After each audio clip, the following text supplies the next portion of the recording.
റോഡിനോട് ചേർന്ന് ഇവർ ഒരു സ്ലാബ് നിർമ്മിച്ചിരിക്കുകയാണ്. ഈ സ്ലാബ് പൊളിച്ചു. ആ സ്ലാബ് പൊളിച്ച് 8 അടിയോളം താഴ്ചയിൽ പോലീസ് കുഴിച്ചപ്പോൾ ഏതാണ്ട് ജീർണാവസ്ഥയിലുള്ള തനുവിൻ്റെ മൃതശരീരം കണ്ടെത്തി.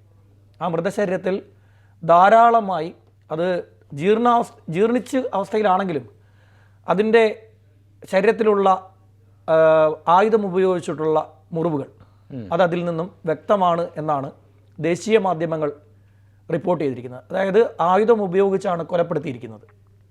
ആയുധം ഉപയോഗിക്കുന്നതിന് മുമ്പ് ക്രൂരമായുള്ള മർദ്ദനം ഏറ്റിരിക്കാം.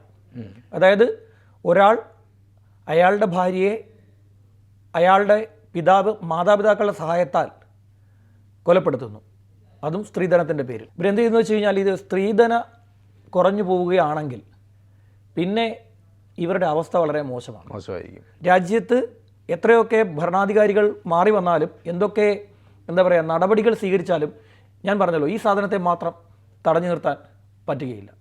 എവിടെയും ഇതിനെ ഇതൊരു വളരെ സ്പീഡിൽ ഒഴുകിക്കൊണ്ടിരിക്കുന്ന ഒരു നദിയാണ്. ഒരു ഒരു വൃത്തികെട്ട നദി. ആ ഒരു നദി ഇങ്ങനെ ഒഴുകിക്കൊണ്ടിരിക്കുകയാണ്. തടഞ്ഞു നിർത്താൻ രാജ്യത്ത് പറ്റുന്നില്ല.